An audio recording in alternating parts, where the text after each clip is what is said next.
Olá, sou o professor Eliezer Corrêa de Souza. Estamos começando essa etapa juntos para estudarmos sobre essa disciplina tão importante para o líder cristão.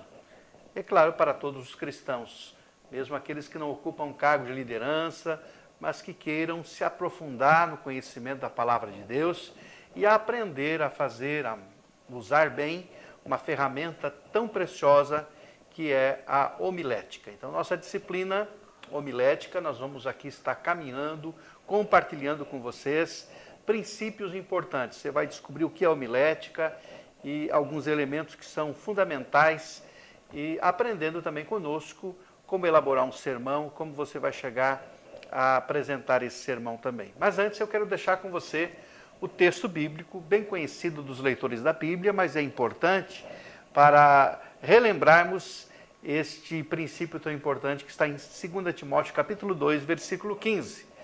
Procura apresentar-te a Deus aprovado, como obreiro que não tem de que se envergonhar, que maneja bem a palavra da verdade. Então, antes de mais nada, precisamos entender que nós devemos nos apresentar a Deus, é a Ele. Nós não fazemos o que fazemos para impressionar pessoas, para impressionar homens, mas fazemos exatamente para honrar, glorificar o Senhor, e quando nós conseguimos transmitir a mensagem de uma forma clara, concisa, objetiva, quando nós alcançamos isso, nós glorificamos a Deus.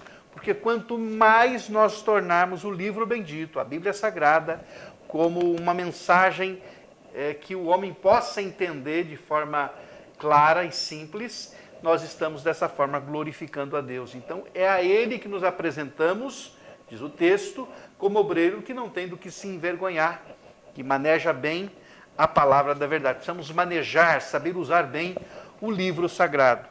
A homilética é uma ferramenta preciosa para nos ajudar a extrair do texto bíblico verdades para a vida das pessoas. É claro que primeiro essa verdade ela vem para a minha vida, ela fala comigo e depois para a vida dos nossos ouvintes.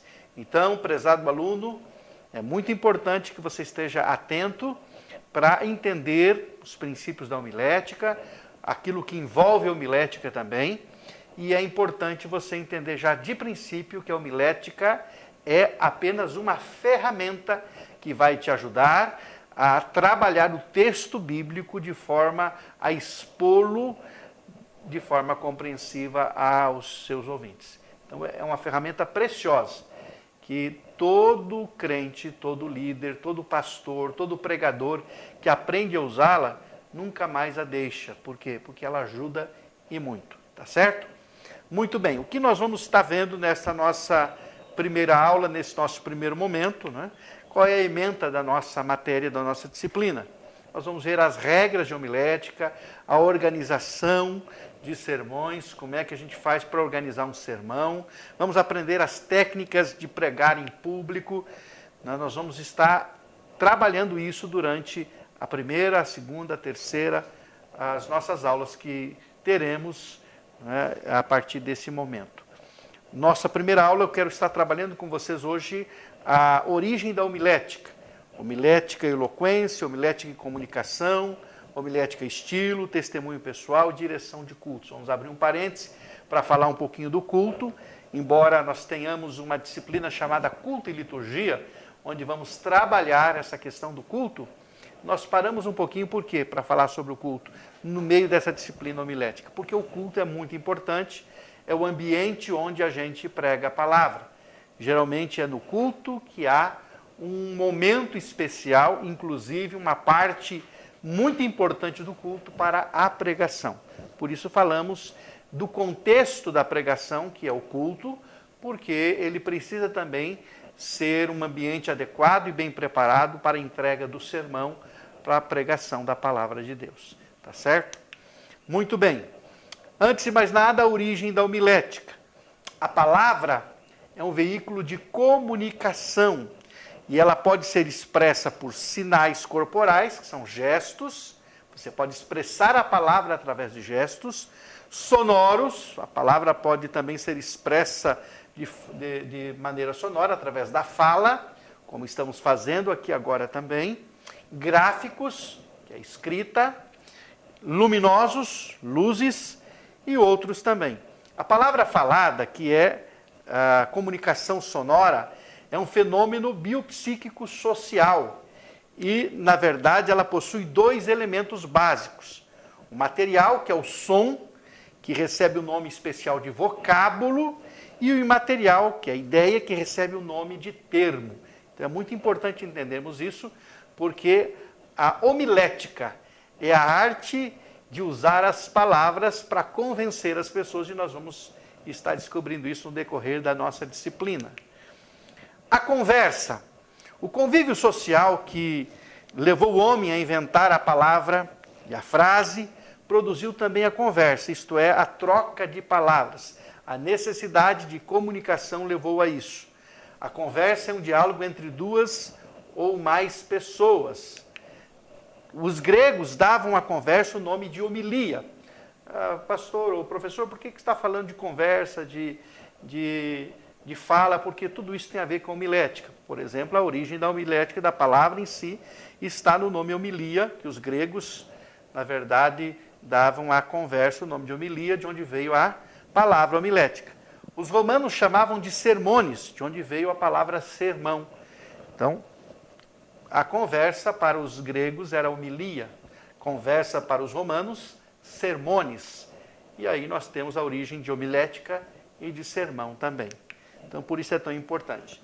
A conversa é um diálogo que cada interlocutor tem uma participação direta e real. O discurso já é um diálogo em que essa participação é direta, mas de forma imaginária. Uma pessoa fala a um grupo de pessoas e imagina que está trocando ideias com esse grupo de pessoas, com seus ouvintes, com seus espectadores.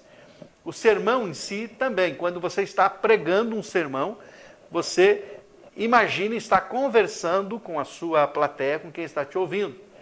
Geralmente um sermão é diferente de um estudo bíblico, porque num estudo, geralmente você pode parar para ouvir perguntas, para responder essas perguntas e para ter na verdade, essa comunicação, esse diálogo entre o seu locutor e interlocutor. Mas no sermão, né, você imagina que as pessoas, você faz perguntas e as responde, né, imaginando que as pessoas estão acompanhando o seu raciocínio. Isso é importante. A retórica. O discurso, que a retórica nasceu na Grécia. Os gregos que inventaram a democracia foram os primeiros a estudar as técnicas do discurso. Eles gostavam muito do discurso. O camarada que discursasse melhor na Grécia era o que tinha o maior status, o que era reverenciado, porque eles gostavam muito de discursos. Tanto é que quando Paulo chega em Atenas, está registrado no capítulo 17 do livro de Atos, ele chega ali e logo vê que há um local específico onde as pessoas passavam o dia ali discursando.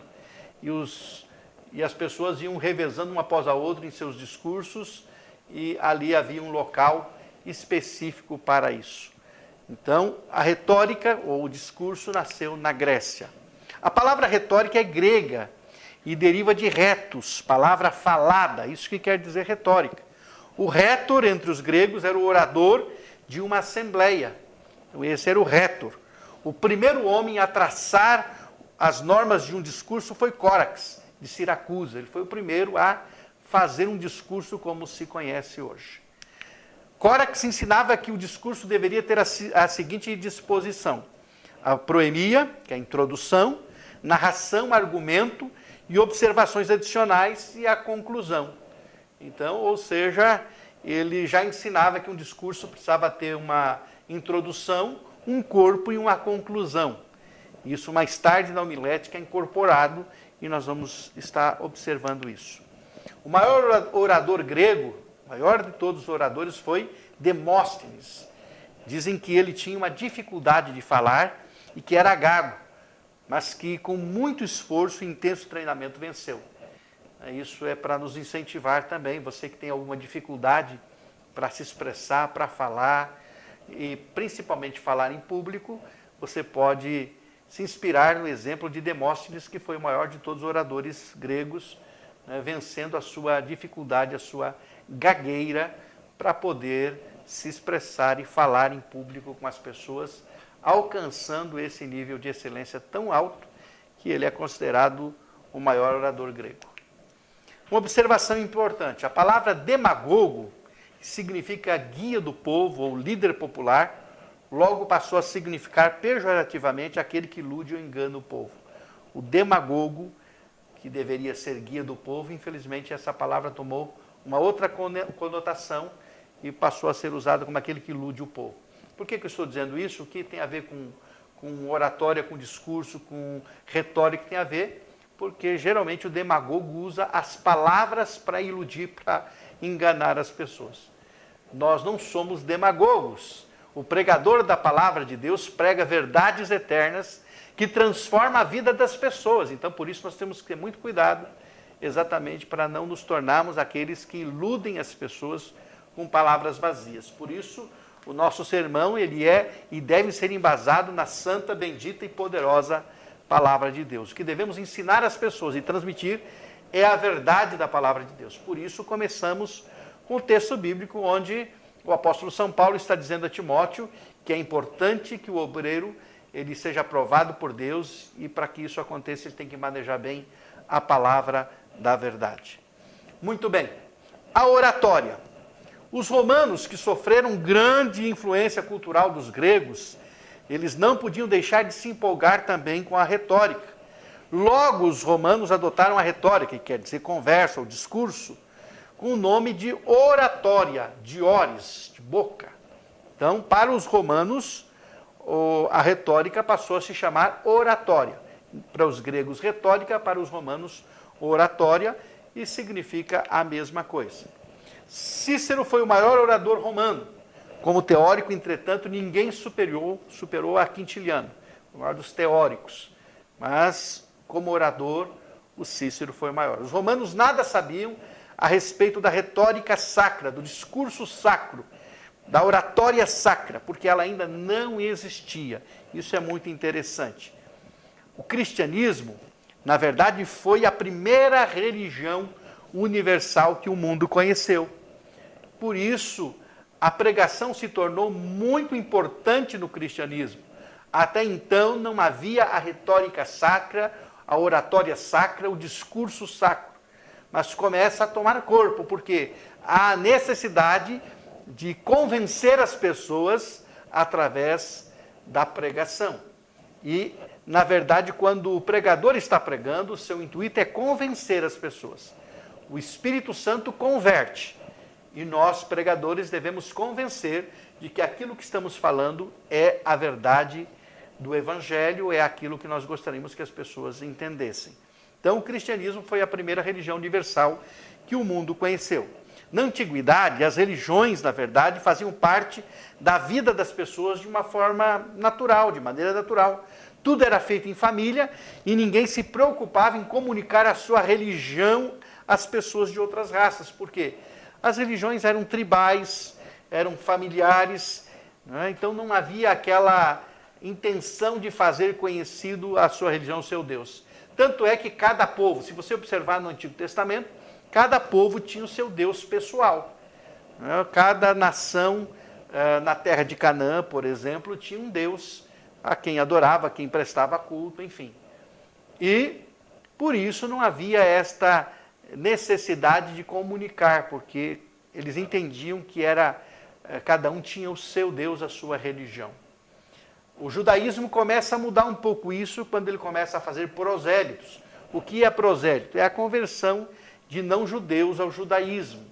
E aí, no cristianismo, a verdade começa a mudar, porque o cristianismo é uma religião de propagação de uma verdade, que é a única verdade, então necessita da pregação.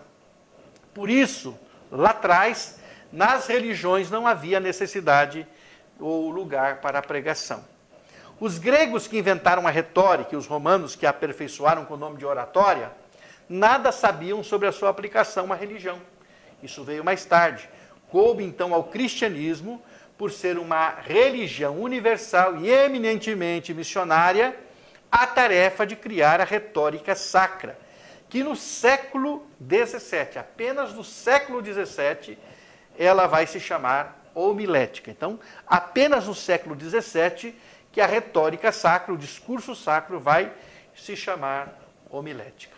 Tudo bem? Você está me acompanhando? Tudo bem até aqui? Então, prossigamos. No início do cristianismo, seguindo o exemplo das sinagogas, os pregadores cristãos se limitavam a ler as escrituras no culto e a exortar o povo usando lições que podiam tirar do texto. Atos capítulo 13, versos 14 e 15 é um exemplo disso. Jesus, quando entra na sinagoga, no capítulo 4 de Lucas, versos 16 a 22, ele introduziu uma novidade. Ele fez uma aplicação ao texto, coisa que não se fazia. Ele entra na sinagoga, ele lê o texto, né, onde ele vai dizer que ele é o Messias, que ele é o ungido, que foi ungido pelo Espírito do Senhor para proclamar boas novas.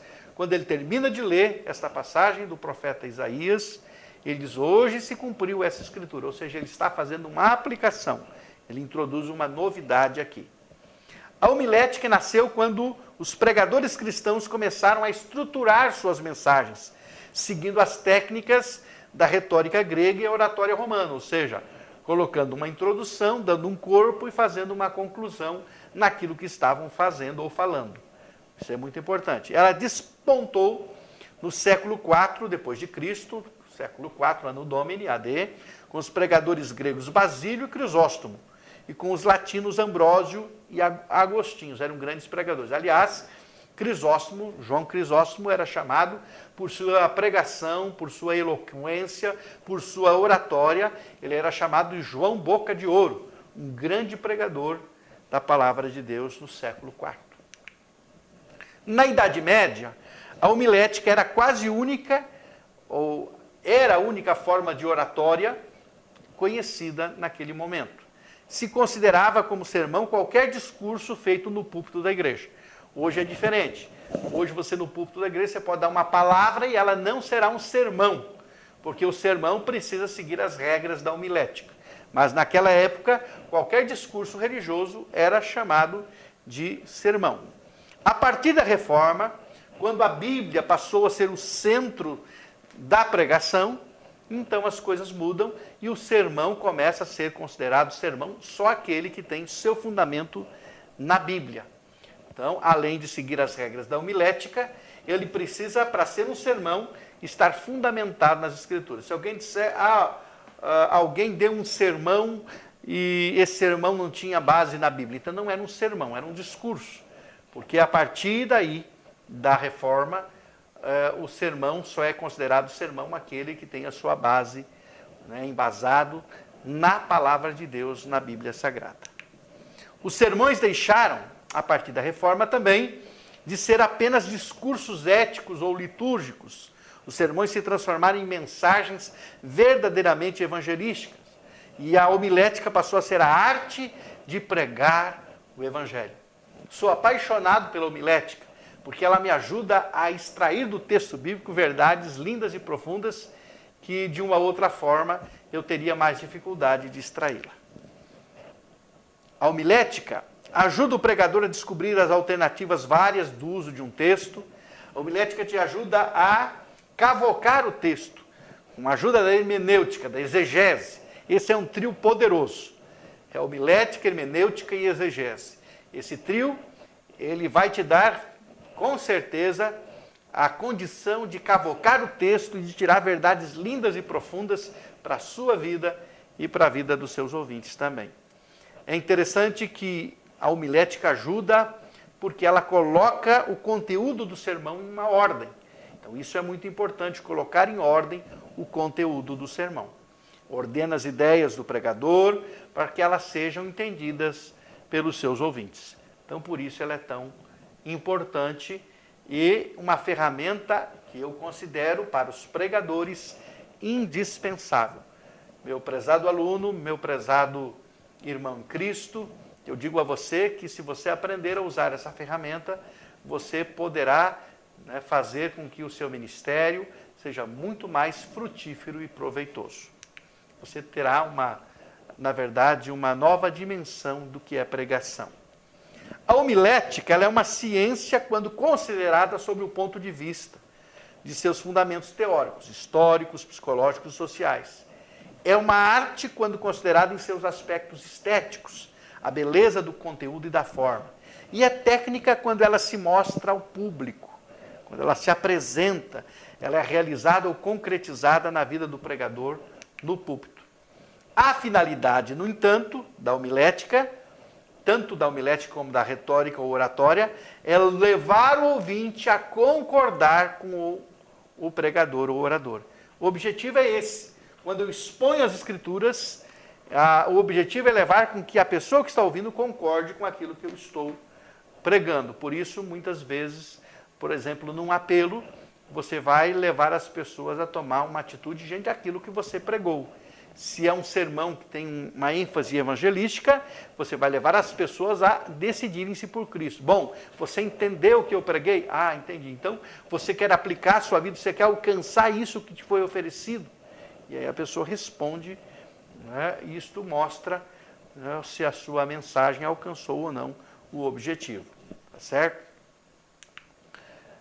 A homilética, na verdade, eu poderia resumi-la como a ciência e a arte de preparar e pregar um sermão religioso. Então, isso é homilética. É a ciência, porque ela é uma ciência, é uma arte na sua apresentação, não é, de preparar, mas não é só de preparar, e de pregar um sermão. Então, isso é homilética, trocando em miúdos, podemos assim dizer. A homilética incorporou vários termos gregos e latinos. Por exemplo, pregador, quer dizer aquele que prediz o futuro, o mesmo que profeta. Os latinos transliteraram a palavra grega profeta e relegaram a sua correspondente predicator a outro significado. Então, hoje, pregador não é profeta, não é esse o significado. A palavra pregador passou a significar apenas orador ou arauto, mas na sua origem, a palavra pregador significava aquele que prediz o futuro, o mesmo que profeta. Hoje, ela é usada tão somente para significar orador ou arauto, aquele que profere uma mensagem. O pregador tornou-se um querix, que significa arauto. Isso é querix, aquele que transmite uma mensagem. A pregação, ela deixou de ser a proclamação de uma mensagem profética para ser uma predição. Então, é diferente. Não é apenas você entregar uma mensagem profética. É fazer uma predição, é predizer o que, na verdade, está estabelecido por Deus nas Escrituras. Outra palavra que entrou na nomenclatura foi evangelho, mensagem de Deus aos homens. Os seus cognatos são evangelista, evangelismo, etc. E por diante. Mas essa palavra evangelho é mensagem de Deus aos homens, é sinônimo também de palavra de Deus, de escritura sagrada. Quando falamos do evangelho, estamos falando da Bíblia. Quando falamos do evangelho, estamos falando de todo o plano de salvação. E o plano de salvação não se restringe ao que chamamos de 4 evangelhos, Mateus, Marcos, Lucas e João. O plano de salvação está em toda a Bíblia, de Gênesis a Apocalipse. Começa em Gênesis com a queda e com a predição de um Redentor e termina no Apocalipse com esse Redentor levando os seus remidos para um novo céu e nova terra. Portanto, toda a Escritura, ela contém essa mensagem de salvação e de boas novas. Então, por isso, nós também temos como sinônimo da palavra de Deus, de Escrituras, o Evangelho. Assim diz o Evangelho, estamos falando da Escritura. O cristianismo também revolucionou a arquitetura dos templos, quando levou para dentro deles os púlpitos. A pregação exigiu que os pregadores fossem destacados e construíram-se estrados onde eles ficavam para pregar. Nas igrejas mais antigas da Europa, na verdade, o pregador ficava, né, num púlpito elevado ao lado, onde todos podiam enxergá-lo. Né? E na nossa cultura não é diferente, geralmente fica no lugar de destaque, onde as pessoas possam vê-lo e ouvi-lo com clareza também. Muito bem, tudo bem até aqui? Você está conseguindo assimilar?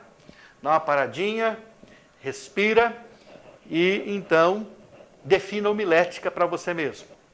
Homilética é a ciência e a arte de preparar e pregar um sermão. Copiou? Está gravado? Então vamos em frente. Homilética e eloquência. Muito bem. Eloquência o que é? É a capacidade de convencer através das palavras.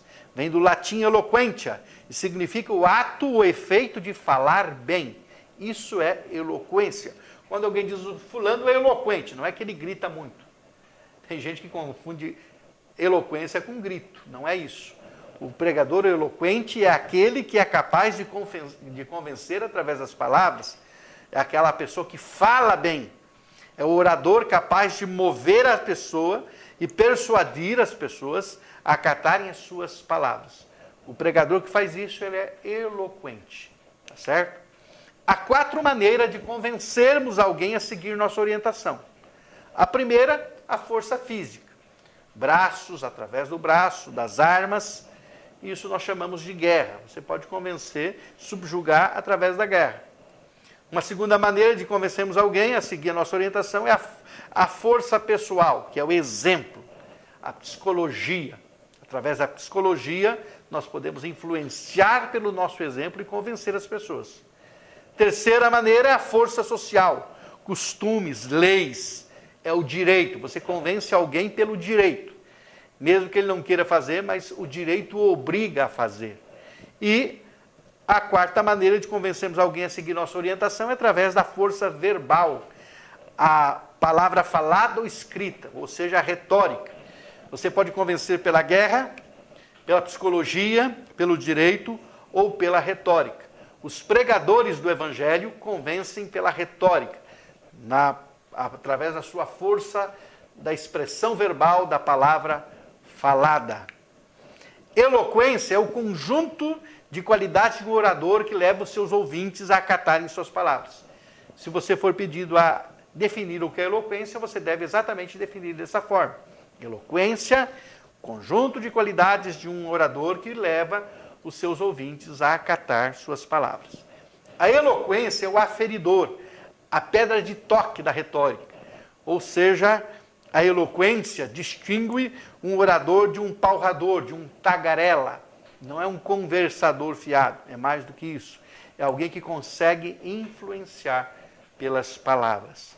E como é importante nós usarmos as palavras para influenciarmos as pessoas também. Então é esse conjunto de qualidades de um orador que leva seus ouvintes a acatar suas palavras. Quais os elementos de comunicação pessoal que tornam um pregador eloquente? Ou seja, trocando em miúdos, meu querido aluno, você que acompanha esta aula, o que faz um pregador eloquente? O que torna um pregador eloquente? Em primeiro lugar, o assunto. Né? Você precisa de 2 coisas. Você precisa conhecer o assunto, saber o que está falando. Se você não conhecer o assunto, você não tem convicção no que você está falando. Que é a segunda necessidade, ter convicção, certeza do que você está falando. Então, 2 coisas são extremamente importantes. Conhecer o assunto e ter convicção, certeza do que você está falando. Se eu digo, se você crê em Jesus, você tem a vida eterna, eu preciso ter convicção de que eu tenho vida eterna. Se eu digo para uma pessoa, Jesus pode te curar, eu tenho que ter convicção de que Jesus pode realmente curar, porque eu já experimentei isso. Então, eu preciso conhecer o assunto, porque se eu não conheço o assunto, eu me torno muitas vezes inseguro e não consigo transmitir o recado de Deus para as pessoas. E preciso ter convicção daquilo que estou falando. Uma outra coisa importante, além do assunto que você precisa conhecer e ter convicção, é preciso também conhecer as palavras. Não só o assunto é importante, as palavras também. Mas o que eu preciso saber das palavras? Suas propriedades. O que isso significa, professor? Significa que você precisa conhecer exatamente a forma da palavra. A morfologia, a origem, que é a etimologia, não é? Ou seja, quando você conhece a forma da palavra, isso é a morfologia, quando você conhece a origem dela, a etimologia, de onde é que ela veio, qual é a sua origem, o significado atual, que é a semântica, e o significado contextual, então você precisa conhecer. As disposições, As palavras devem ser colocadas em ordem lógica ou psicológica, segundo as regras gramaticais, fluência, facilidade de pronúncia e elegância. Esses 4 fatores que tornam as palavras importantes. E a elegância depende do conhecimento da língua, criatividade de construir as frases com inteligência, boa dicção, ou seja, a capacidade de articular corretamente as palavras. E a emoção, você precisa colocar emoção nas palavras. Envolver os seus assistentes numa forte atmosfera de viva emoção. Então isso é muito importante. Então, são essas coisas que ajudam a mensagem a ser transmitida. E, finalmente, a espiritualidade. Os pregadores são oradores privilegiados, porque além dos requisitos pessoais exigidos pela retórica, eles também contam com assistência divina no exercício da sua missão. Tal assistência é chamada de unção divina. A unção é um sinal da ação de Deus na vida da pessoa. A unção é o sinal da presença do Espírito Santo na vida do pregador. A homilética depende fundamentalmente do Espírito Santo, pois o Evangelho é o poder de Deus para a salvação de todo aquele que crê. Mais do que eloquência, o pastor, o pregador, o líder precisa de unção santificadora, do óleo santificador do Espírito Santo. O pregador ungido, cheio do Espírito Santo, possui o verdadeiro entusiasmo. Amém? Nós estamos encerrando essa nossa primeira aula e espero que você tenha me acompanhado até aqui, a origem da homilética, o seu desenvolvimento e o que torna um pregador eloquente. São algumas das verdades importantes que nós destacamos nessa nossa primeira aula. Muito obrigado por sua atenção. Daqui a pouco nós estaremos de volta com a nossa próxima aula. Até mais, em nome de Jesus.